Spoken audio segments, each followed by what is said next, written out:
É com muita satisfação que eu te convido a assistir o episódio de hoje do Juridicamente Falando. Mas antes de tudo, vou esperar para você se inscrever no canal, para você não perder nenhum episódio.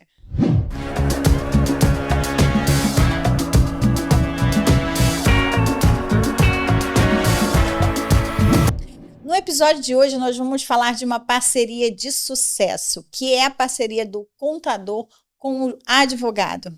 Essa parceria pode, inclusive, impulsionar o seu crescimento. Então, para você, empresário, esse episódio é para você. Hoje vamos falar de uma parceria que causa rebuliço, na verdade, entre a empresa. Por quê?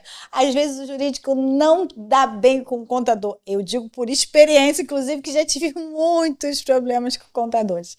Porque eu falo que contador quer ser advogado. Então, a melhor coisa é existir uma parceria. E para falar dessa parceria que vira um sucesso, hoje eu trouxe o Eduardo aqui para a gente falar o quanto, inclusive, isso é uma estratégia de crescimento para a empresa. Muito obrigada por ter aceito o meu convite, Eduardo. Que isso, eu que agradeço aí pela oportunidade de hoje a gente poder trazer esclarecimentos para o público, né? Como essa união soma muito positivamente para a empresa. Impulsiona, literalmente, né? Porque hoje, quando a gente fala de crescimento, a gente tem que pensar em crescimento sustentável, né? Não só fazer um crescimento. A empresa cresceu, está vendendo mais, mas está vendendo como? Está emitindo as notas que deveriam emitir? Está recolhendo os impostos? Ou cresceu, deu boom, depois vem a conta dos impostos, tudo em atraso, não pagou, e N situações que a gente vê no cotidiano, né? Você sabe bem o que é isso, né? Exatamente. E por incrível que pareça, a gente está num período lá no escritório, por exemplo, onde as empresas elas estão recebendo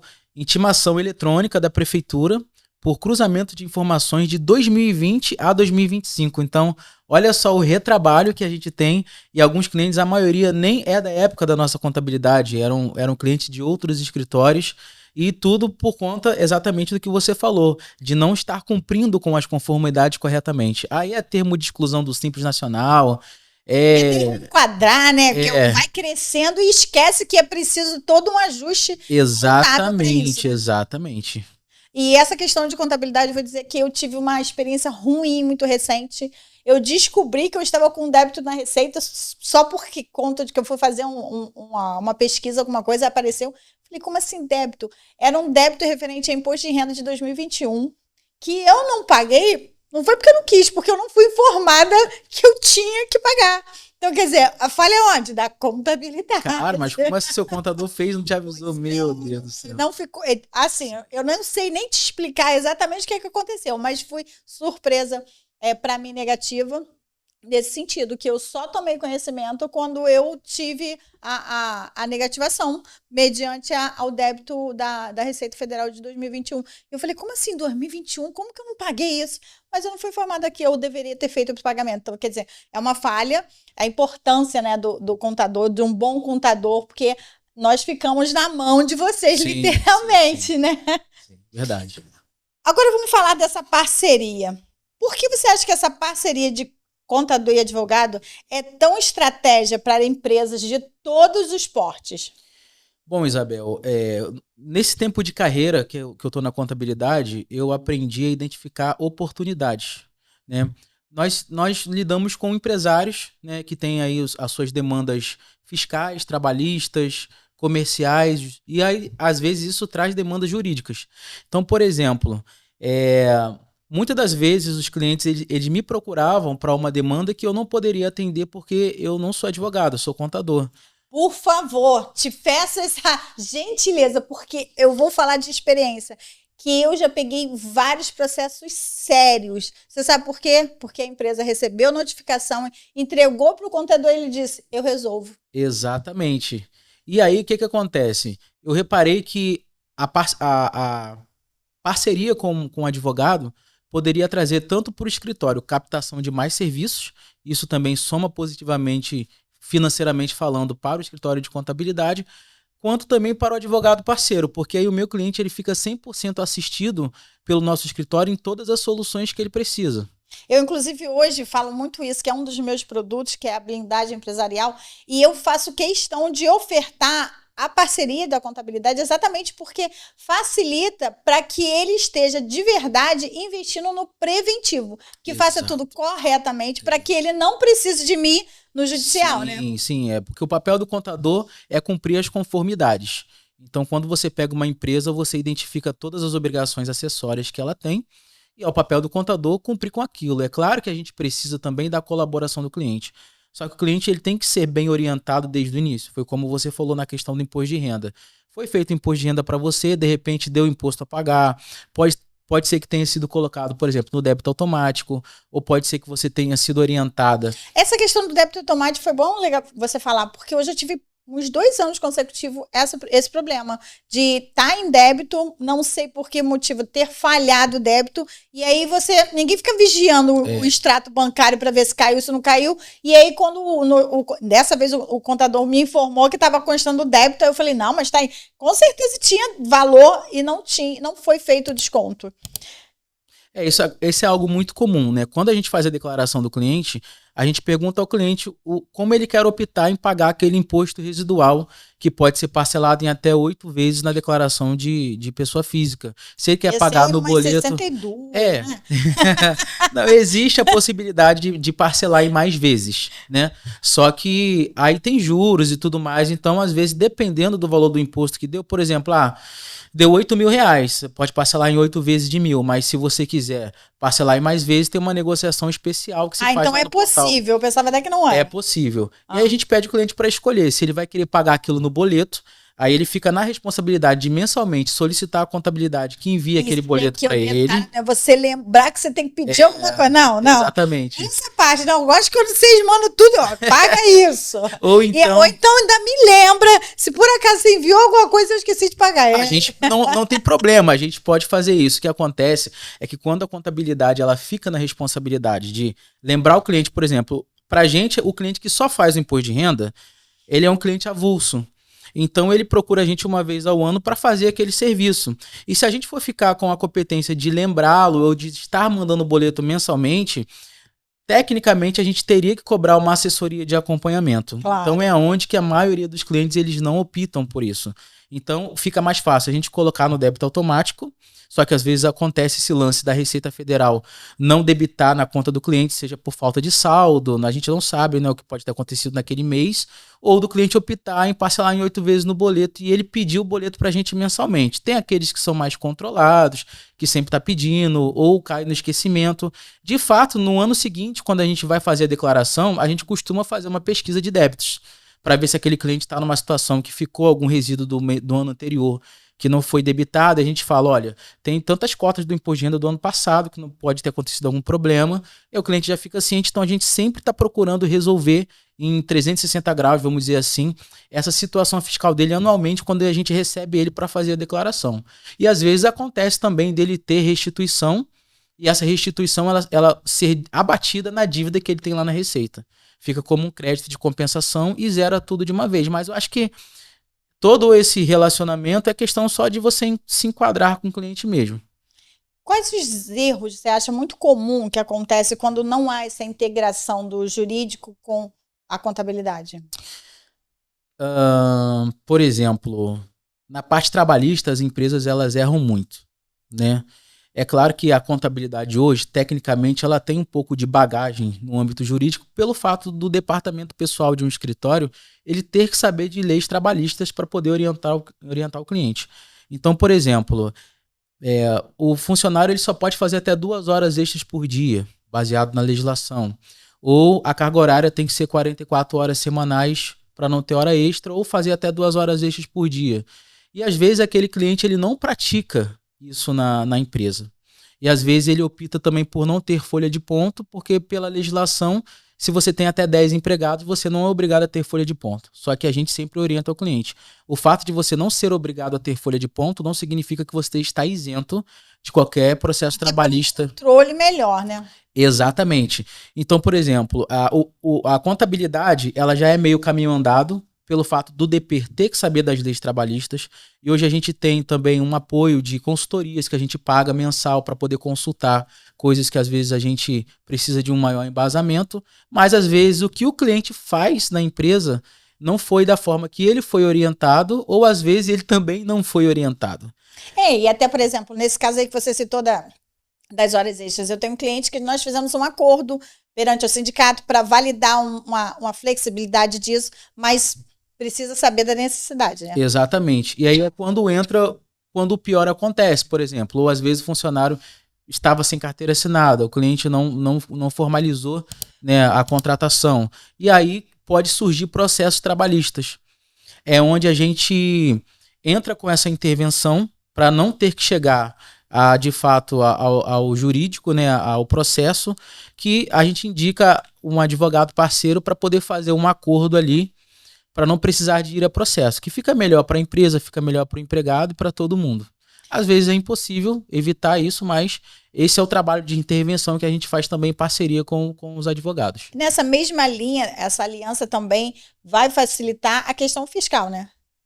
Exatamente, porque automaticamente em relação ao fiscal, nós podemos falar, por exemplo, de recuperação tributária, onde a empresa ela pode pleitear alguns benefícios que ela não sabia, e que aí você tem 5 anos para poder exigir esse crédito tributário retroativo, onde você pode entrar com uma liminar judicial de urgência, por exemplo, se a gente for falar de equiparação hospitalar, onde a empresa ela faz alguns procedimentos que são equiparados a procedimentos de hospitais. Por exemplo, um médico que faz trabalhos evasivos no consultório, ou ele tem equipamentos de raio-x, onde também se equipara a um serviço hospitalar. Ou a pessoa que trabalha hoje com harmonização facial, que faz cortes cirúrgicos no rosto da pessoa, às vezes, para poder fazer um procedimento estético. Isso tudo são equiparação hospitalar. Então, o advogado, junto com o contador, faz uma análise tributária. Qual é a quantidade de serviços que ele faz voltado para aquele procedimento, e na legislação tributária, qual a redução de impostos que ele consegue dentro daqueles procedimentos. E como, às vezes, apesar da gente poder entrar com um processo administrativo na Receita Federal, é um pouco moroso, pelo senso de urgência, o advogado ele já entra com uma liminar judicial para poder conquistar aquela redução um pouco mais rápido. Você já até falou um pouco sobre a questão da redução de custos da empresa nessa parceria, como deu o exemplo até da questão tributária. E outros benefícios que você acha na redução de um trabalho integrado para a saúde financeira do negócio? Olha, eu costumo dizer assim que a prevenção ela já trabalha um pouco na saúde financeira, porque a gente procura dizer para os clientes, por exemplo, quando você planeja, você tem um advogado e um contador ali, para poder te colocar dentro das conformidades, você já está evitando um prejuízo que você não pode prever lá na frente. E por mais que o prejuízo ele seja previsível, às vezes você não tem ideia do quão ele pode ser. Às vezes você imaginava que fosse ser uma coisa e pode ser outra.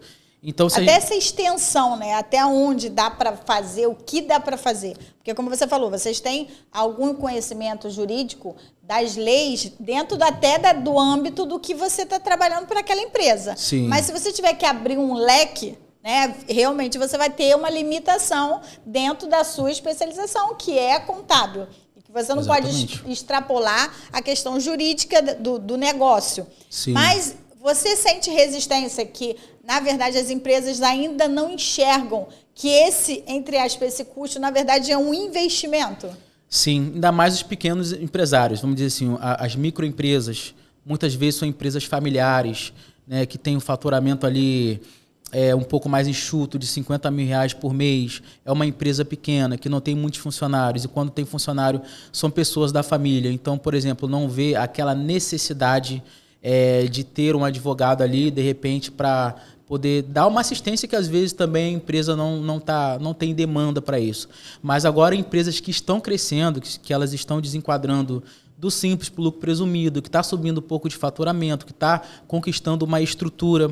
Por exemplo, hoje nós temos lá nicho de clínicas, né, clínicas de autismo, por exemplo, que é algo que está muito em alta cada vez mais, as pessoas se especializando, e essas clínicas de autismo que são de grande escala aí, que trabalham com liminar judicial, por exemplo, que fatura aí seus 1 milhão por mês, 500 mil, elas têm muitos profissionais envolvidos dentro dessa clínica.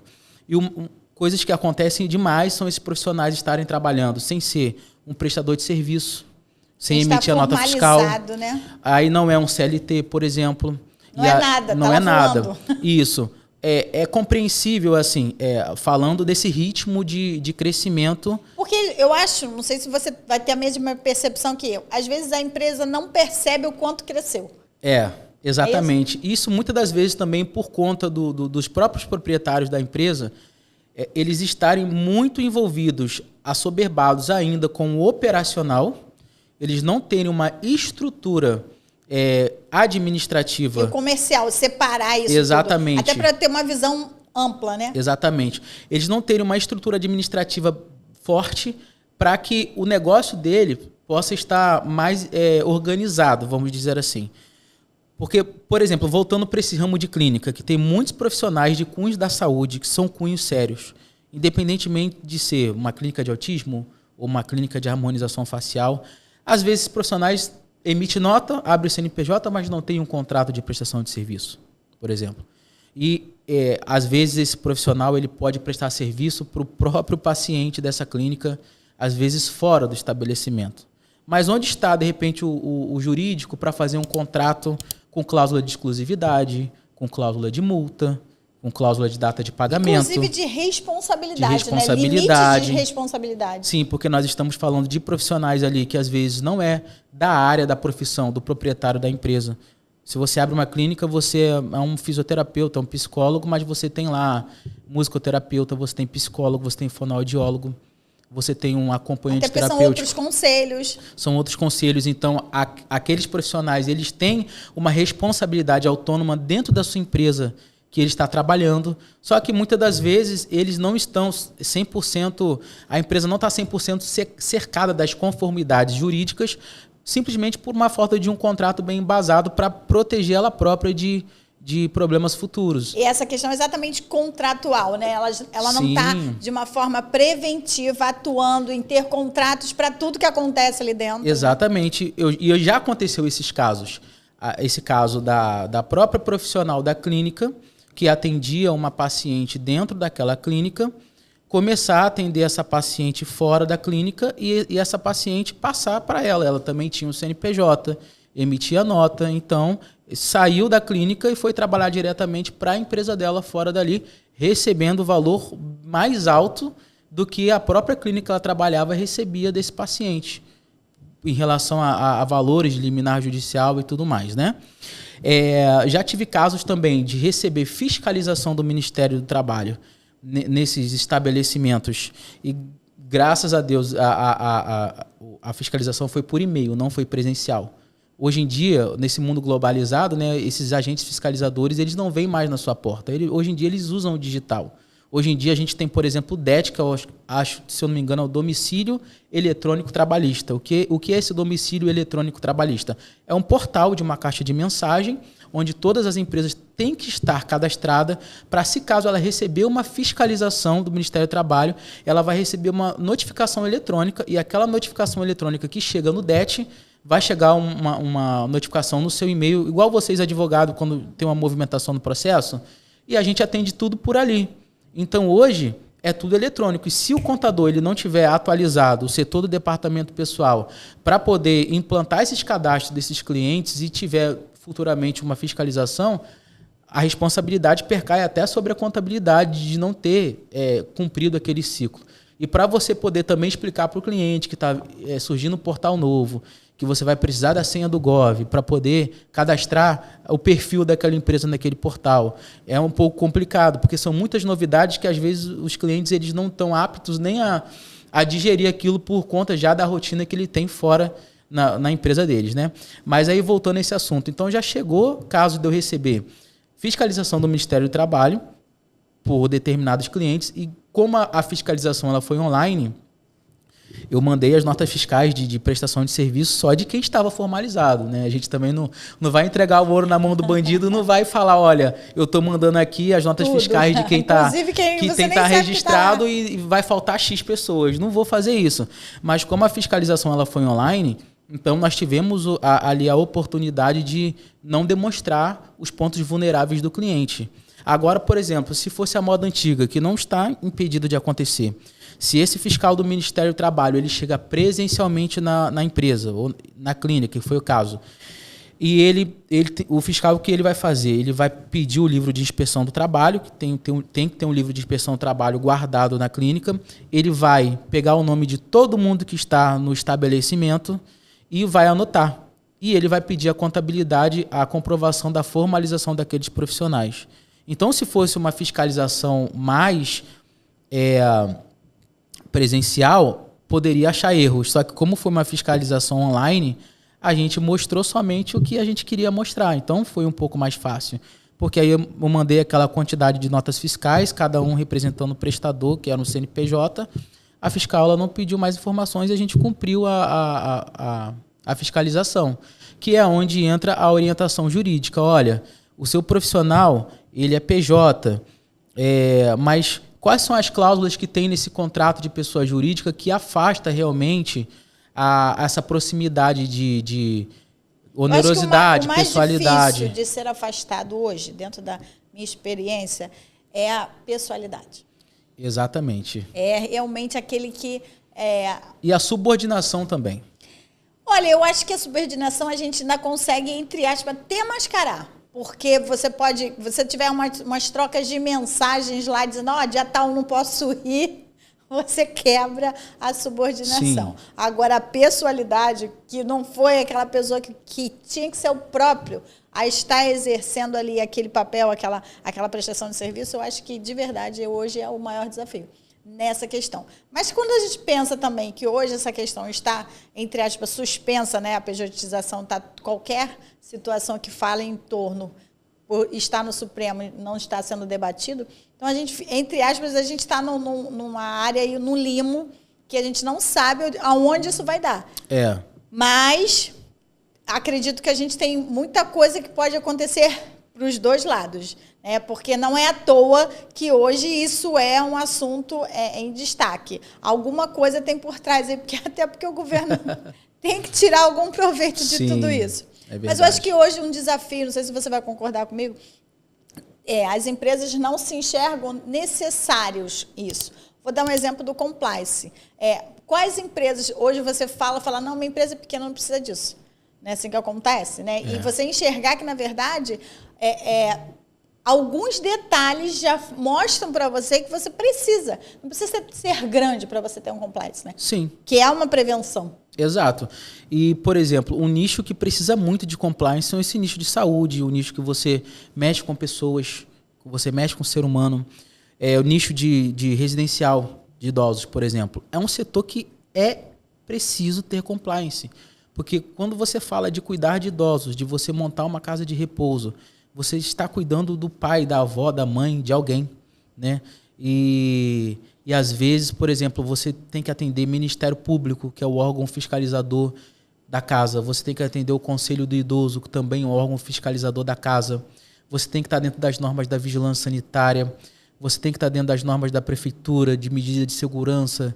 Então, por exemplo, casas de repouso, ela tem muita fragilidade em relação a vários agentes de risco que ela ter um advogado é essencial para elaborar o contrato com os hóspedes, né, os familiares, em relação à estadia daquele idoso ali.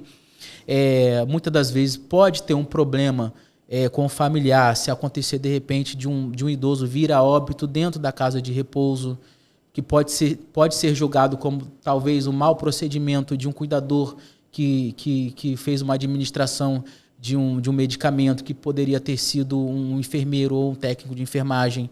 Então, são nichos que são muito vulneráveis e é essencial que tenha também um advogado atuando para poder proteger essa empresa. E essa proteção, ela começa, claro, faz parte do contrato de prestação de serviços entre a casa e o cliente, mas não somente nisso, mas também atendimento a outros órgãos superiores, como o Ministério Público. Claro que muitas têm um assistente social que faz esse papel, mas, de fato, nós estamos ao tempo todo... porque, na verdade, tem que ter alguém para gerir esse conjunto de leis. Exato. Né? Nós estamos o tempo todo falando de obrigações que têm um parâmetro legal. Então, nem sempre você pode colocar 100% toda essa obrigação na mão de um profissional sem ter a intermediação e a participação de outro. Como o advogado pode atuar junto com o contador para garantir esse compliance? Cara, eu acho que essa atuação ela tem que ser, vamos dizer assim, colaborativa. Não adianta, igual você falou, o contador querer fazer 100% do serviço, onde entra a parte do advogado, e não adianta o advogado querer fazer 100% do serviço, onde entra a parte do contador. Quando eu falo exatamente sobre isso para meus clientes. Olha só, isso aí é negócio de contador, não é comigo não. Exatamente. Mas é comum, eu falo que tem um lado bom de tudo isso. Sim. Quando o cliente ele despeja em você uma segurança, né? Ele confia em você, ele acha que você vai resolver toda a sua vida. E cabe a nós, profissionais, tanto eu quanto você, que a gente delimite as nossas responsabilidades, para ele entender que não sou eu que vou responder também a parte de contabilidade, que ele precisa ter um bom contador. Assim como você dizer, não, olha só, isso aqui não sou eu, você de fato precisa agregar o serviço jurídico. Também depende um pouco de responsabilidade dos profissionais, você não acha? Com certeza. Porque essa coisa de, não, eu resolvo. Não resolvo. Sou eu que faço isso. Né? É coisa mínima até. Eu vou dar um exemplo. Quando chega um processo trabalhista, que chega na fase de cálculo, eles não querem pagar. Mas como assim não quer pagar? Eu vou apresentar aqui cálculo. Eu falo isso, eu vou apresentar aqui cálculo. Não, mas não é a senhora que faz, não? Não sou eu que faço, não. Eu fiz o processo, ganhamos. Agora os cálculos vêm do computador. Mas imagina se eu abraçar isso. Não, pode deixar que eu faço. Não vou abraçar isso. Até porque cada um tem o seu papel. E a gente enxergar a importância dessa responsabilidade ser limitada também para cada profissional, né? E hoje tem até esse sistema aí que eu já usei algumas vezes, não sei como está isso, o PJ Calc, que quando tem um processo trabalhista, você tem que... Para mim pode ter o sistema que for, que eu não quero fazer, não. Você tem que jogar o cálculo lá para dentro. Eu não tenho que fazer isso. E acho, inclusive, que o judiciário peca muitas vezes quando querem jogar essa responsabilidade para o advogado. Não, eu não tenho que saber, eu não tenho que fazer cálculo, não. Eu até entendo de cálculo, até porque eu tenho um contador que já fez muito cálculo comigo, que ele fala, cara, você é a única advogada que me implica comigo, porque eu bato os cálculos, porque como eu sei fazer, Sim. Eu sei fiscalizar se tiver alguma coisa dentro do que está ali na sentença. Algumas vezes eu tenho esse tempo, mas também posso não ter e passar e aí vai para o juízo e o juiz às vezes, não, ajusta isso, o formato. Hoje em dia eles implicam até com o formato do cálculo, né? Nossa. Tem que ser no jeito que no sistema que eles querem. Tem umas coisas assim que eles gostam mesmo de complicar. Era um sistema muito chato de mexer. Eu parei um tempo de fazer esse serviço, porque exatamente por essas burocracias, mas foi antes do PJ Calc se atualizar. Parece que o sistema... agora tá pior. Agora conseguiram piorar. Conseguiram piorar. Deus. Então eu vou repensar novamente. Mas hoje em dia existem escritórios que só fazem isso, né? Trabalham só para isso. Que eles vão fazendo com grande quantidade. Não quero nem aprender, não faço. É exatamente isso aí. Porque se por exemplo, o teu cliente ele não quer pagar um contador para fazer o cálculo. Se ele não pagar um contador para fazer o cálculo, um perito contábil vai atuar no processo que o juiz vai nomear e o cálculo vai acontecer da mesma forma. Aí, no caso do processo trabalhista, até tem algumas coisas que engessa, porque eu também acho uma perda de tempo quando ele manda eu apresentar o cálculo, manda o réu apresentar o cálculo, se eu tiver, né, pelo autor, e aí, se tiver divergência, ele manda para o contador judicial. Então, por que não mandou logo? Porque, né, vamos simplificar. Já apresenta, algumas sentenças já vêm com cálculo, que eu acho que deveriam ser padrão. Todas deviam vir assim. Porque eles têm um funcionário para isso, mas eles gostam de, às vezes, complicar a vida. Acontece, são acontecimentos de percurso, né? Mas, de fato, a gente sempre tem que procurar realmente padronizar uma forma de trabalhar exatamente para até flexibilizar isso para o cliente. E eu acho que sim, que quando o teu cliente te procura para fazer um cálculo trabalhista, você ter ali a tua petição montada com o carimbo e assinatura do advogado, e você tem um cálculo muito bem embasado com carimbo e assinatura de contador, eu acho que viabiliza muito mais o teu processo, igual você orienta para o teu cliente, até mesmo para poder concluir aquela audiência ali, de repente, com mais eficiência do que ter esse problema, porque o teu cliente ele tem que te ajudar, é o que a gente fala, né? Me ajuda a te ajudar, eu vou te passar o que você precisa fazer e você tem que fazer o que eu te falar para fazer, senão eu não consigo trabalhar 100% para você.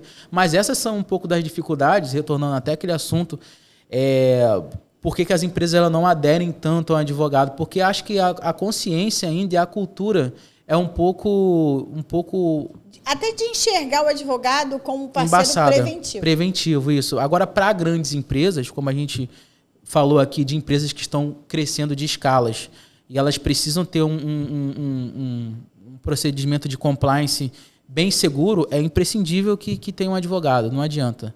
Se o empresário chega para mim dizendo que ele precisa fazer um acordo trabalhista, por mais que eu saiba fazer o cálculo para ele, e que aquele colaborador ele esteja, vamos dizer assim, decidido em colaborar e não ir para a justiça, eu sempre peço um advogado para poder fazer um acordo carimbado e assinado lá no timbrado do advogado bonitinho, para o cliente ele ter mais segurança e o colaborador eu digo até também. mais, nesse caso aí, eu hoje, se a empresa quer fazer um acordo, entre aspas, ainda que seja extrajudicial, eu peço ao juiz homologar. Porque aí você, de fato, eu falo que a gente está fechando a porta do contrato. Porque ainda que a parte, na hora, resolva, depois ele pode ainda procurar o juiz e falar, não, eu fui induzida a erro.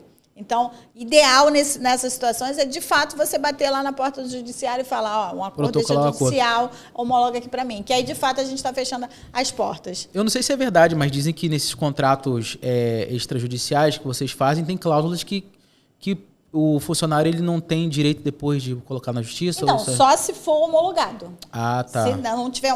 Hoje tem até as câmaras de mediação, né? A própria OAB tem, então você vai lá e homologa. Se você homologou ali, não se discute mais. Qualquer outro, ainda é possível você achar falhas naquela situação ali para você...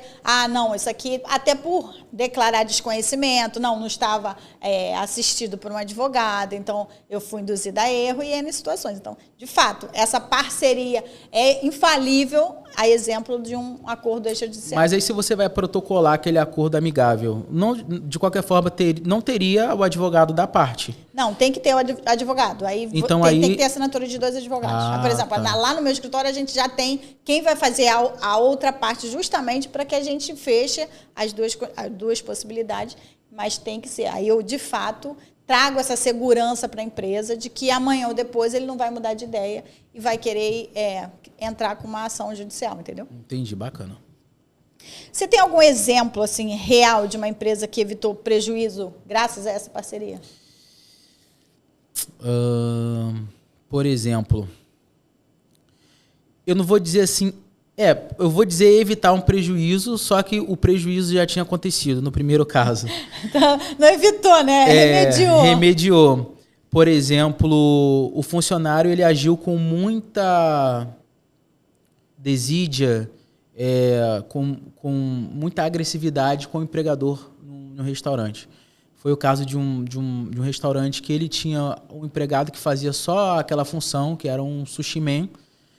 E esse cara ele estava contaminando todo o ambiente de trabalho por conta que ele se achava o único, porque é difícil, realmente a gente reconhece que alguns profissionais é um pouco difícil você ter no mercado, ainda mais no ramo de comida japonesa, mas ele estava trazendo um transtorno psicológico não só para os colegas de trabalho, com ações de agressividade, quanto para a dona da empresa.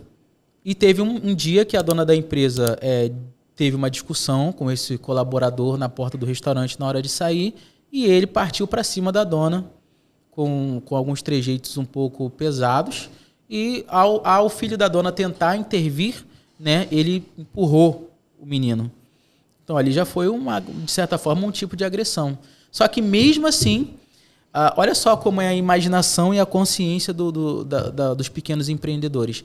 Ela ficava com medo de demitir esse cara por justa causa, por conta de não querer enfrentar um processo judicial, né? E ela ficava aguentando aquilo ali, até por achar que ela não iria conseguir achar outro profissional para poder trabalhar no restaurante. E aí, exatamente, eu faço alguns takes exatamente falando sobre esses limites, que se a empresa também tem conhecimento dos limites do funcionário, ela vai agir com decisão, ela não vai ter medo de dispensar, porque ele agiu da forma incorreta, ele que burlou as regras contratuais, né? Sim. E é exatamente que, se você tem um consultor jurídico, ele vai dizer, não, faça assim, dessa forma, notifique isso, tem testemunha para aquilo. Mas exatamente essa prevenção, eles ainda têm essa visão muito limitada de que é um investimento. Né? Exatamente. E aí o nosso advogado orientou, o nosso advogado parceiro, que ela pegasse uma carta de próprio punho com todos os colaboradores que estavam se queixando do comportamento desse cara no ambiente de trabalho para poder fortalecer provas. E nós demitimos ele por justa causa, pelos fatos que aconteceram. Tinha filmagem de câmera, tinha tudo para comprovar, né? E esse cara foi demitido por justa causa. Ele não compareceu para fazer o exame demissional. Aí nós pegamos e enviamos um telegrama com cópia e confirmação de recebimento, solicitando que ele fosse na clínica fazer o exame, que ele viesse ao escritório receber a documentação de demissão, trazer a carteira para dar baixa. Então nós nos cercamos, né, que nós agimos da forma correta e fizemos o desligamento dele por justa causa. Mesmo assim, depois de um tempo, ele processou a empresa, 6 meses mais ou menos, chegou uma carta, mas ele perdeu o processo.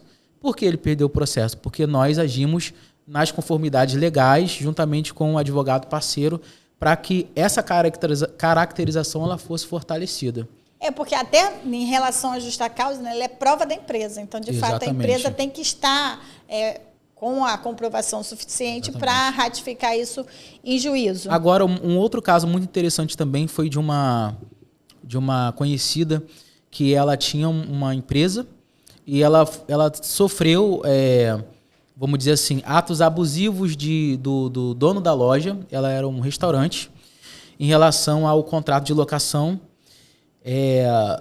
E ela quase perdeu a loja por ela acreditar naquilo ali que o dono estava impondo, né? E quando ela procurou um advogado para analisar aquele contrato na legislação do inquilinato, das locações, e para poder contestar aquilo que ela estava sendo exigida, ela conseguiu ficar por mais 5 anos de contrato ali na loja. E quando você é um empresário, você investiu, você tem o seu ponto comercial. Eu sempre falo isso com os meus clientes. A questão da locação, ela é muito importante. Exatamente. Até porque a própria empresa, né, ela tem que se pensar no investimento que ela fez exatamente ali no fundo de comércio. Sim. Que ela já colocou naquele local ali. E aí o dono do imóvel, ele exatamente aproveita essa possibilidade. Então, se você não entra com uma renovatória no tempo adequado, você perde, você está abrindo mão de um direito que você nem sabia que você tinha que fazer. Sim. E é exatamente essa prevenção, de novo, ela vem aí mostrando a sua importância dessa parceria. Porque, às vezes, é mais comum não ter um advogado do que não ter um contador. Então, sim, o contador, eles têm noção, né, de que é preciso. Agora, o advogado, eles ainda têm um pouco mais de resistência. E algo um pouco abusivo que acontece, não sei se você poderia concordar em relação a isso, é que quando o contrato de locação acaba, os proprietários eles querem aumentar demais o preço do aluguel. De uma forma catastrófica. Mas é tipo justamente assim, porque vem o crescimento do negócio. E aí, se você não aceitar, por exemplo, o valor que eu estou pedindo, eu peço a loja de volta e é mais prejuízo para você. Não, mas aí, se tiver agido corretamente com a renovatória, a gente já vai afastar essa abusividade. Foi uma das coisas que aconteceram. Que aí, graças a Deus, garantiu a loja da cliente por mais 5 anos. Ela não pôde ser solicitada que ela se retirasse. E salvou o negócio dela, porque é um transtorno, né? É uma perca de dinheiro.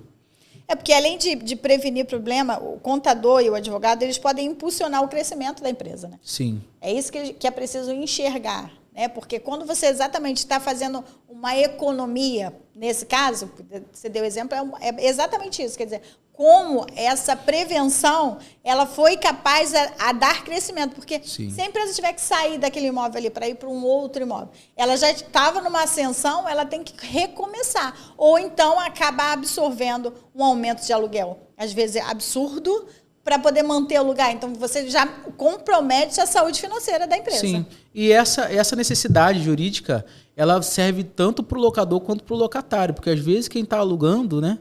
Para o locatário, o dono do imóvel, ele não tem um advogado para poder fazer aquele contrato. Então, às vezes, é um contrato que também tem falha, né? Porque existem 2 lados que podem fazer o contrato. Geralmente é quem é o dono do imóvel. Mas, às vezes, a pessoa que está alocando, ela tem um corpo jurídico e ela leva para análise aquele contrato para ver se vai ser aprovado. Porque diferentemente a maioria dos contratos, não estamos falando de contrato de adesão, né? É um contrato que cabe debate entre as partes. Exatamente porque as duas partes estão interessadas.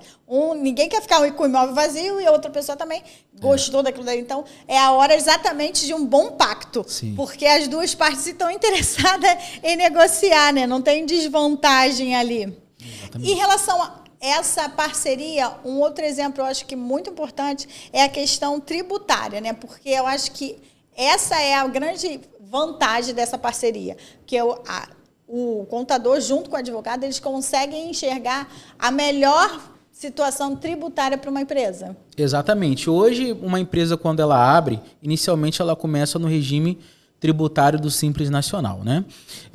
Se ela tem uma expectativa ou ela evolui de faturamento ali no segundo ou terceiro ano de uma forma que o Simples Nacional ele não é mais vantagem. Qual é o limite do Simples?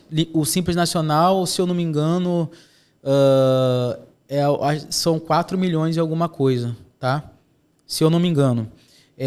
Mas assim, a microempresa, a empresa de pequeno porte é 4 milhões, aí depois vem grande porte, e quando você ultrapassa muito esse faturamento, você não pode ser mais do Simples. E aí, o que acontece? Existe ali já o regime tributário modal, vamos dizer assim, o consensual, que o contador ele consegue trazer economias para a empresa na escolha do regime tributário. Mas no andamento do negócio do cliente, quando ele passa a fazer alguns procedimentos ou ele passa a lidar com algumas situações, existem outras recuperações tributárias que já não está muito na alçada, vamos dizer assim, da contabilidade pleitear, que é quando a gente fala novamente da parte de recuperação tributária, que se você for depender da Receita Federal, de repente, para te dar o aval de uma recuperação tributária, vai ficar a vida inteira ali o processo rolando e você não vai conseguir. Mas quando você entra com uma liminar judicial, você consegue acelerar mais esse processo. Isso a gente está falando de recuperação tributária da parte da saúde. Mas também nós temos a recuperação tributária, por exemplo, na parte do comércio, que é quando, por exemplo, uma empresa na parte de farmácia, na parte de restaurante, comércio varejista em geral, que compra produtos. Cada produto ele tem uma classificação na tabela do Estado, um número de NCM. Alguns deles são monofásicos, que é onde você paga imposto uma vez só. Mas aí você tem que tomar cuidado para você não pagar o imposto duas vezes, que a gente chama de bitributação. Então, a contabilidade ela entra com esse estudo de caso, por exemplo, falando desse cliente do lado do comércio, onde ele está pagando imposto duas vezes. Será que ele está emitindo a nota fiscal corretamente, com o número do NCM correto, para ele poder ter direito à isenção de alguns impostos dentro daquele produto que ele vende? Então, às vezes, dependendo da quantidade de produtos que ele compra, de estoque de mercadoria que ele tem, são vários produtos que ele tem benefício que ele não sabia. E aí, quando a contabilidade ela entra, ou também o advogado, porque hoje tem advogado tributarista, propriamente disso, com esse estudo de caso, para poder chegar nesse consenso e ver o valor que é recuperável, é onde que a gente entra com o processo administrativo, mas também com a liminar judicial para poder acelerar essa conquista do cliente. E às vezes você deu um caso bem complexo, né, de que na verdade essa parceria pode trazer muitas vantagens, né? Sim, a contabilidade ela pode andar até um limite, que é na parte do processo administrativo, mas se ela quiser acelerar esse processo, só uma liminar judicial. Então, quem tem OAB é o advogado, não tem jeito. E a gente, é claro que a gente gosta de fazer um serviço para receber grana mais rápido. É bom para a gente, é bom para o advogado também. Então, a gente nunca pode desconsiderar que um advogado junto, atuando nesses procedimentos, ele é mais eficiente na velocidade. E hoje também muito se ventila essa questão do lucro presumido, das vantagens do lucro real, que para uns assustam, para outros já acham que, nossa, tudo eu vou colocar no lucro real, porque eu vou ter vários abatimentos. Então, é muita questão de ouvir falar. Sim. E, de fato, precisar de um corpo jurídico e contábil para analisar o seu caso. De fato, aonde você se enquadra aqui. É prejuízo até que ponto, né? Porque eu já trabalhei com contador que a empresa, literalmente, era nítido, até pelo volume dela, de que o lucro real para ela teria muitas vantagens, mas ela nunca saiu do simples por comodidade do contador. Nossa. Sério, é assim, no sentido que era muito mais vantagem, até porque acabava fazendo algumas flexibilizações para não sair daquela, por conta de... Não, e aí eu fui e perguntei, inclusive, mas por que você não faz o lucro real? Aí comecei a falar, abate, vários abatimentos, plano de saúde, não sei o que. Aí ele falou isso.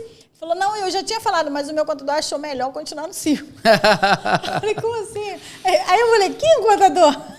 Não, aí quando a conversa foi ficando pior ainda, quando ele me disse quanto que ele pagava de contabilidade, eu falei, por isso que deve ser alguém que não tem conhecimento técnico. Porque é real, né? Há pouco a gente estava falando aqui sobre isso, que a gente tem que agregar valor a conhecimento, não tem como. Então, de fato, você está pagando um valor irrisório para o seu contador, você não espere que ele tenha essa preocupação com você, porque a gente entrega, lógico, quem está valorizando o nosso trabalho também. Sim, exatamente. Quem finge que contratou, a gente também finge que trabalha, né? É por aí, né? É verdade. Hoje no mercado existem muitas contabilidades que elas não gostam muito de trabalhar com empresas fora do Simples Nacional. Então tem aquela contabilidade que tem aquele nicho de cliente que está tranquilo no Simples Nacional, que são pequenos empreendedores. Mas, por exemplo, o lucro real ele é muito bom para quem tem muita despesa. Obviamente, por exemplo, um nicho muito, muito imprescindível no lucro real é o nicho de transporte. Porque o empresário do transporte ele sofre muito com despesa de pneu, despesa de combustível altíssima. Funcionário também não deixa de ser um custo. Então, por exemplo, existem alguns benefícios fiscais para a área do transporte que pode ajudar o empregado a economizar imposto comprando veículo. Que é quando você é do lucro real, do transporte, você compra um veículo. O financiamento de 48 vezes daquele caminhão, por exemplo, que você compra, você utiliza de abatimento de crédito no teu imposto, na parte do ICMS, por exemplo, ou dos impostos federais, em alguns casos, né? Ou seja, você está gerando uma despesa benéfica para a sua empresa, que é a renovação da sua frota. Você está comprando caminhão novo, você tem ali... até por isso é o incentivo, né? Isso, a manutenção que você não tinha mais antigamente, porque é um veículo novo, é um veículo mais confortável para o seu funcionário. Vai quebrar menos. E aí você tá deixando de dar, no Simples Nacional, por exemplo, dinheiro para a Receita Federal, demais, vamos dizer assim, né, para o governo, e você está revertendo essa despesa no seu maior ativo, que são a sua frota de veículos. E quando você, por exemplo, você compra o combustível direto com a distribuidora, não com posto de gasolina, mas aí no caso esse transportador ele teria que ter um tanque de combustível dentro do pátio dele, por exemplo, e ele compra o combustível direto com a distribuidora, ele também tem abatimento de crédito desse combustível que ele compra quando ele compra direto pela distribuidora. Então, assim, se você for montar um ecossistema da vantagem do resultado que você dá para o seu cliente, baseado no regime tributário que você colocou para ele. E às vezes é aquele cara que está com um veículo velho de anos e ele não tem folga financeira para comprar um veículo novo porque ele paga muito imposto. Mas ele sabendo que ele vai continuar pagando imposto, mas que o imposto dele vai ser abatido na despesa dele com um bem patrimonial que ele adquiriu, que vai melhorar o trabalho dele, vai dar mais garantia de estabilidade profissional para a empresa dele na renovação da frota dele, não tem como ele não optar, não tem como ele não pagar mais para a contabilidade. Então, hoje, o contador ele tem que ser consultor, na verdade, né? E essas empresas que não trabalham com simples e fazem uma contabilidade mais monótona, vamos dizer assim, porque existem empresas mais monótonas mesmo, realmente ela acaba trazendo uma retardação de crescimento para o cliente. Qual a importância de um planejamento sucessório nessa gestão empresarial? Planejamento sucessório é quando a gente está falando de holding, por exemplo, nesse nicho. Nessa linha, assim, quando você tem essa demanda hoje, que o empresário se preocupa nesse sentido. Por exemplo, é uma parceria de sucesso. Você enxergar a necessidade de que aquele teu cliente ele se encaixa para uma hold, por exemplo. Sim. Então, é uma parceria já que tem essa previsibilidade. Você tem tido esse tipo de demanda ou ainda não? Não muito, porque existe ainda uma resistência do cliente em questão de ver um pouco de necessidade de tomar essa atitude agora. Então, já vou deixar aí explicado para o seu cliente assistir. Nós temos um episódio de hold familiar. Sim. Então, você coloca ele para assistir, para ele entender que tem muita coisa boa que pode ser feita numa hold. Exatamente. Lógico que não é mágico, né? Mas tem muitas seguranças que podem ser trazidas. Sim. Se eu não me engano, até trocando ideia com um contador parceiro, um amigão meu, ele tinha me falado que quem quer fazer hold, colocar empresas na hold, as empresas não podem ser optantes pelo Simples. Elas têm que ser fora do Simples Nacional. Então, nesse caso aí, algumas empresas elas acabam tendo um pouco de prejuízo se optarem em sair do Simples Nacional no momento e apresentar alguma resistência. Só que existe o outro lado, né? Mas aí se a gente for pensar até por uma linha, vamos dizer, exatamente isso, a questão de valor, né? Porque quando a gente vai preocupar com uma hold, a gente realmente está na faixa dos 5 milhões, ele já não está realmente num Simples. Isso. Então, ele já está com uma preocupação patrimonial, mas essa questão de exatamente enxergar que existe essa possibilidade. E aí, novamente, a gente vai estar de frente com a necessidade de uma boa assessoria. Exatamente, até porque são muitas burocracias que têm que estar interligadas, né? Nessa parte dessa blindagem patrimonial, que a contabilidade em si ela não deve ir nesse caminho sozinha. E se eu não me engano, você vai saber me falar melhor, não sei se existe um processo jurídico em relação a essa parte de blindagem patrimonial, hold, etc. Não, na verdade, a holding ela também não vai ser só do advogado. O advogado vai fazer toda a estrutura, né? Ele vai fazer um bom contrato, né? Exatamente explicar as previsões, o que pode, o que não pode. Mas a questão prática, por exemplo, da entrada na empresa, isso sim, vai ser sim, com certeza. O contador que vai fazer a escrituração, essas questões aí. É um contador que continua sendo necessário. Exato. Vocês não têm o conhecimento técnico de verificar as melhores condições do contrato social. Mas, em relação à finalização, precisa ainda do contador, do despachante. Agora, você sabia que o balanço patrimonial bem feito de uma empresa, ele também pode servir como uma certa blindagem patrimonial? Sim, mediante com alguns certeza. processos. Vou te dar um exemplo. Nós tivemos uma cliente que ela foi prejudicada por uma empresa, pode falar o nome aqui? Pode. Pela Águas do Rio, por exemplo. Lá no bairro, a Águas do Rio, Duque de Caxias, ela está entrando com essas privatizações, né? Que lá, no caso, no bairro de Xerém, por exemplo, não existia essa obrigatoriedade de pagar a água.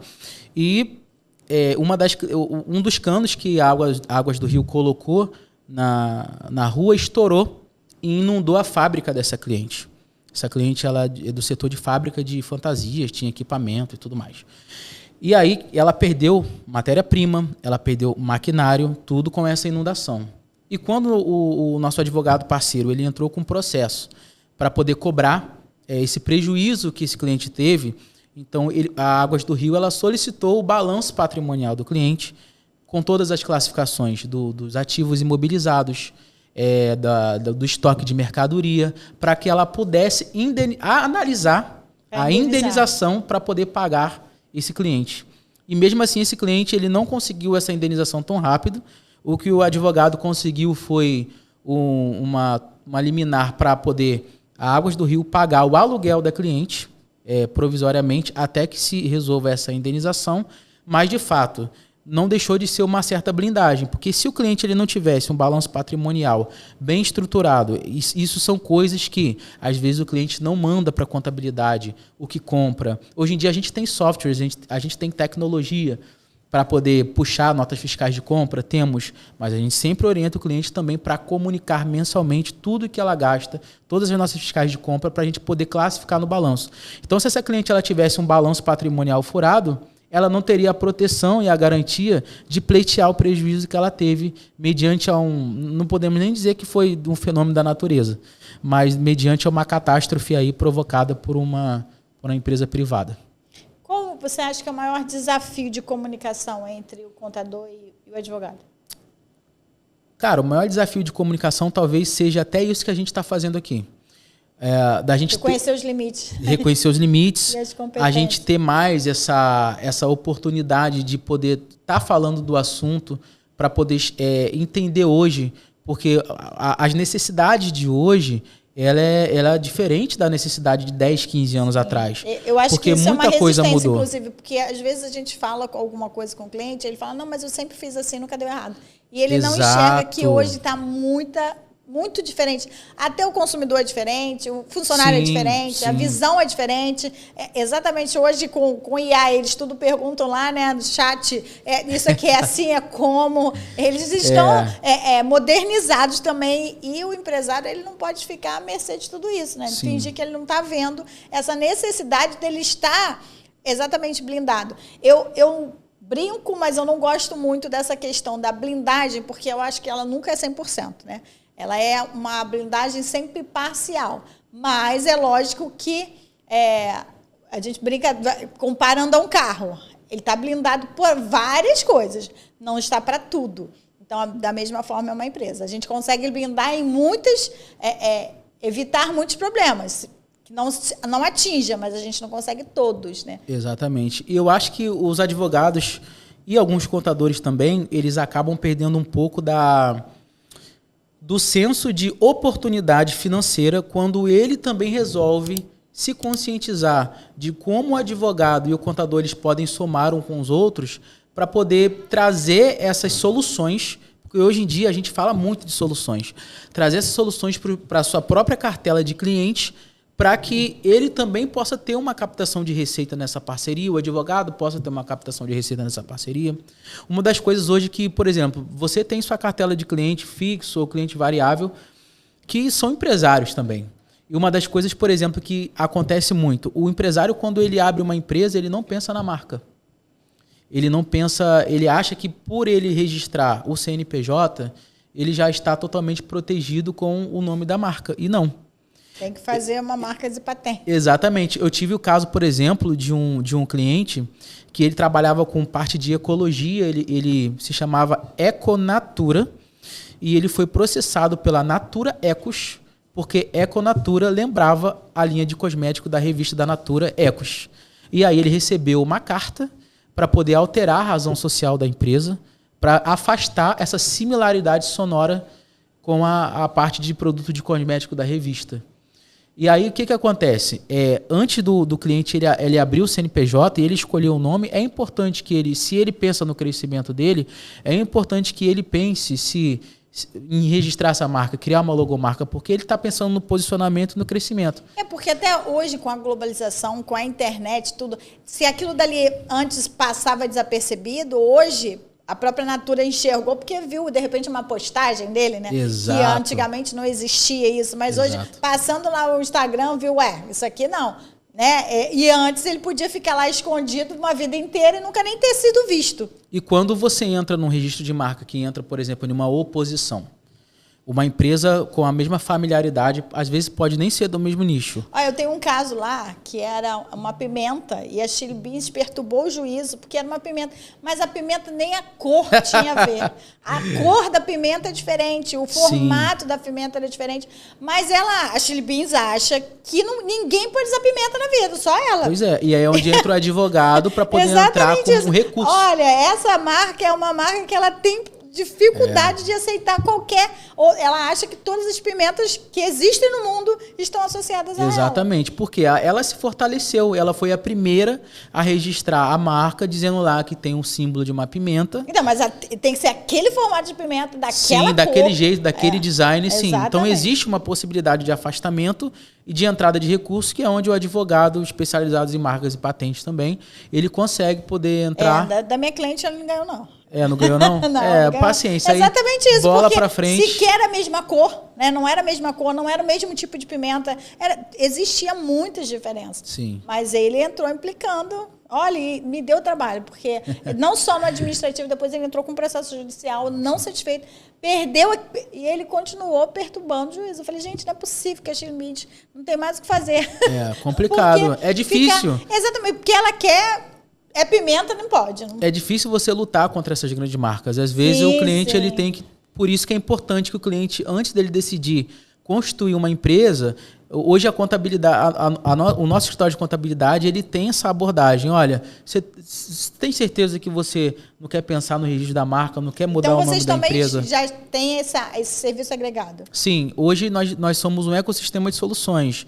Então, igual eu falei, o contador ele tem que ser consultor. Ele não pode ser só o contador, né? Então, nós estamos no meio tanto eu quanto você, o jurídico, a contabilidade, no meio de empresas que essas empresas ela têm uma ideologia, ela tem uma cultura, ela tem uma oportunidade de crescimento.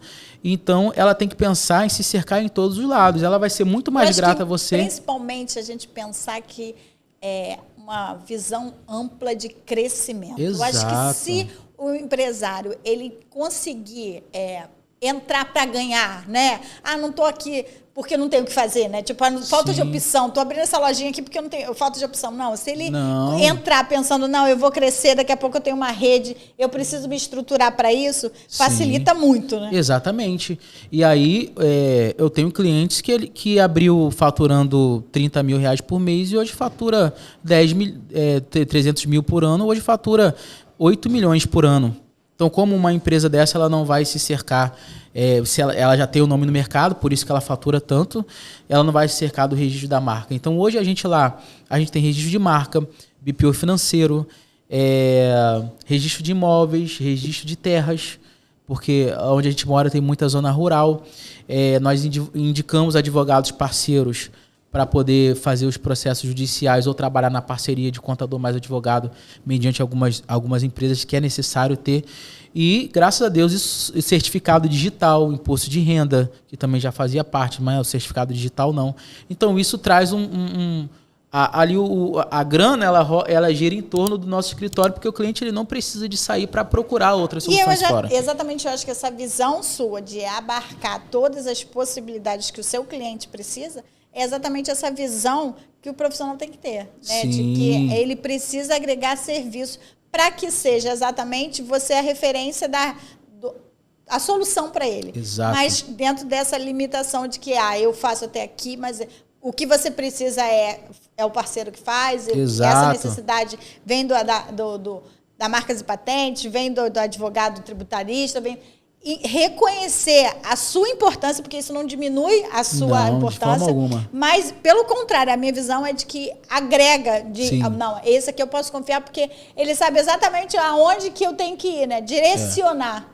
E é impressionante como hoje ainda existem empresários que a falta de informação ela traz uma ceguez muito grande para o empresário, que ele não está informado de coisas mínimas, sabe? E às vezes as coisas mínimas que você fala para ele é um mundo, porque ele nunca soube ou nunca foi orientado, não tinha noção. E quando ele vê o valor que tem, né, essas informações que a gente leva, não tem como ele não querer adquirir. Acho que a prevenção ainda continua sendo a grande estratégia de tudo isso. Exatamente. E como você acha que dá para lidar com essa divergência entre o contador e o advogado da empresa? Cara, eu acho assim, o que manda é o que diz a legislação, né? Então, assim, divergências, às vezes, ela pode ser causada por vários níveis de motivos, né? Mas, de fato, a legislação é uma só, de repente, um ou outro tem um entendimento diferente, tem um ponto de vista diferente, né, sobre, de repente, ali um processo trabalhista, Na verdade, eu acho que essa mudança de legislação, ela acaba até integralizando ainda mais, né? Porque, exatamente, você tem que estar atento a tudo que tem mudado na legislação trabalhista para que o teu cliente também não perca com isso. Por exemplo, vou dar um exemplo que eu tive muito sério com uma empresa. Era uma empresa de transporte e o contador mandava a empresa pagar diária de viagem por fora. Isso, E aí, o que acontecia? Eles botavam ação. E aí, perdia. E aí, quando eu entrei na empresa para assessorar, a primeira coisa que eu falei, não, diária de viagem paga dentro do contra-cheque. Não, mas gera isso. Eu falei, não, o limite tal. Eu passei tudo assim, limite tal. Não, isso não é. Isso é indenização do gasto. Isso aqui não é remuneração. E ele não aceitava, literalmente não aceitava. Fiz umas 2 reuniões, por fim eu falei para a empresa, olha só, aí é a escolha de vocês, eu já orientei. E se ele não quer acatar, eu realmente não tenho o que fazer, porque não faz nem sentido você estar me contratando para a gente enxugar o quadro de processo, porque realmente estava crescente, até porque o primeiro ganha, aí vem um atrás do outro, se o contador realmente não conversar comigo e a gente chegar nessa linha.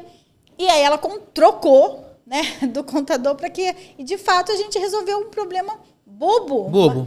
Mas exatamente. Que ele insistia em dizer que não. Um problema bobo que estava trazendo para ele onerosidade de processo, porque de fato não deixa de ser uma onerosidade de taxas, de pagar a assessoria para advogado, de repente algo extra que não precisava dele estar pagando se ele tivesse uma assessoria mensal preventiva. Né?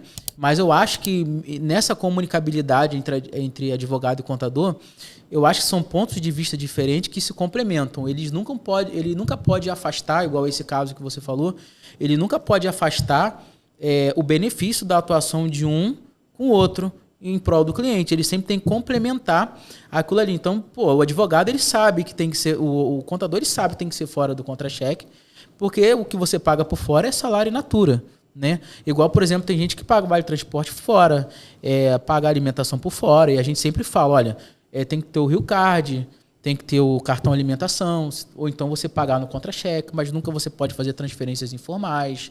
Né? O que acontece muito, por exemplo, em restaurante. O setor de comércio do ramo alimentício, do modo geral, fala muito que tem dobra. Hoje o meu garçom vai fazer a dobra. Mas que dobra é essa? O cara trabalhou de 8 às 17, depois ele vai voltar para trabalhar de 18 às meia-noite. Falei, caraca, o cara trabalha quase 24 horas no seu restaurante. Não, eles gostam de vir fazer uma dobra, eles ganham uma diária de R$70. Falei, cara, essa pessoa vai ficar doente nesse restaurante, entendeu? Exatamente, porque até o descanso ele foi programado exatamente por uma questão salutar, né? Então, tipo assim, acaba sendo que, mal ou bem, por mais que ali o colaborador esteja interessado no dinheiro, tudo bem, mas acaba sendo, mal ou bem, um trabalho, não deixa de ser quase que um trabalho escravo. Essa mesma empresa que eu citei sobre a questão das diárias, ela teve uma multa pesadíssima do Ministério do Trabalho por conta de horas extras. Mas eles queriam fazer, lógico, porque eles querem ganhar mais, só que ultrapassava muito do tolerável. Exatamente. E aí, aonde que ele der problema? Aí é a hora que eles escutam. Eles só escutam, às vezes, também a gente, quando eles, de fato, sentem no bolso, né? O nicho de também, quem trabalha, por exemplo, com entregador, tem muitas dificuldades, sabe? Em relação a empresa contrata um motoboy para fazer entrega, mas nosso na carteira também não é prestador de serviço. Aí aquele cara vai e sofre um acidente. Eu já peguei caso do motoboy que sofreu um acidente, trabalhava para a farmácia. Ele sofreu um acidente de fratura exposta e a farmácia assinou a carteira dele no dia do acidente, porque ele estava informal, mesmo sem o cara fazer o exame admissional, né?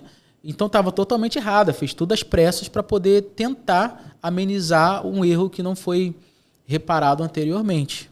E você acha que a inteligência artificial hoje ela tem um impacto nisso, de que eles acham que vai lá na internet e procura as informações e aí tá tudo certo? Tem. A inteligência artificial, ela claro que assim, ela traz uma certa eficiência nas informações, só que a gente tem que tomar muito cuidado em olhar muito para a inteligência artificial, em alguns casos consultivos, e perder um pouco da sensibilidade de olhar para dentro do negócio da pessoa e não achar que a inteligência artificial ela é uma receita de bolo igual para todo mundo. Por mais que os casos sejam parecidos, você tem que saber utilizar a inteligência artificial para poder embasar o teu trabalho, mas nunca colocar aquela decisão na mão da inteligência artificial. Então, hoje, por exemplo, a gente usa a inteligência artificial para ganhar velocidade em resposta de análise tributária. Sim, a gente usa. Por exemplo, só que a gente tem a cultura também de estar de uma forma humanizada, conferindo, buscando na legislação, tirando a prova real, se aquilo ali está certo. Até mesmo para você testar se a sua inteligência artificial ela está sendo... Eu falo que ela precisa ser enxergada como uma aliada e não como funcionária. Exatamente, uma aliada que você está treinando ela e você também tem que saber ver se ela não está fazendo algo correto. tanto para coisa boa como para ruim. Sim, eu fiz uma reunião esses dias atrás com uma empresa especializada em software de IA para contabilidade, especificamente, que aquele software ali ele é embasado em legislações contábeis, fiscais, enfim, dando a entender que é melhor o contador adquirir aquela IA do que um chat GPT da vida. Mas o chat GPT ele me deu muito mais respostas. Eu gostei muito mais das respostas do chat GPT do que dessa inteligência artificial propriamente dito para contadores. Então, se a gente também não aprender que a gente tem que saber fiscalizar o que a IA está dando para a gente, vão ter muitos erros de tomada de decisão. Eu falo que é o meu estagiário, então eu preciso saber o certo para eu saber se o estagiário fez certo ou não. Exatamente. Já teve caso, gente, de cliente me falar que foi no posto de saúde e o médico estava usando o chat GPT para poder ver o que passava para aquela pessoa. Meu Deus. Eduardo, muito obrigada pela tua participação. De nada. Agradeço, tenho certeza que o intuito desse episódio é que as pessoas entendam a importância das parcerias, Sim. que as parcerias de fato são sucesso. E a blindagem empresarial é isso, né? A gente ter exatamente esse compliance aí para que a empresa esteja pronta, não só para crescer, mas se solidificar no crescimento. Não adianta ser expoente, subir e descer no tempo seguinte. E eu acho que o empresário que ele quer crescer, não adianta ele tentar crescer sozinho, que ele vai acabar carregando tudo nas costas. Então, ele tem um contador, ele tem um advogado, ele tem uma equipe administrativa, ele pode caminhar com mais certeza de que as coisas deles vão estar alinhadas. Agora, se ele tem déficit de profissional e ele acha que ele pode procurar as soluções e tomar as decisões autossuficiente para si próprio, uma hora as coisas vão dar muito errado e não vai ter como prevenir, mas só remediar e passar a prevenir dali para frente. Então, gente, se você quer ter uma empresa cercada de cultura, de valor, de estabilidade, de compliance, uma empresa cercada de crescimento, de planejamento correto, tenha um contador e tenha um advogado. E tenha, é claro, a sua equipe também interna, coerente e eficiente para esse time trabalhar em conformidade e poder estar deixando o seu negócio mais seguro. Um crescimento sólido e eficaz. Exatamente.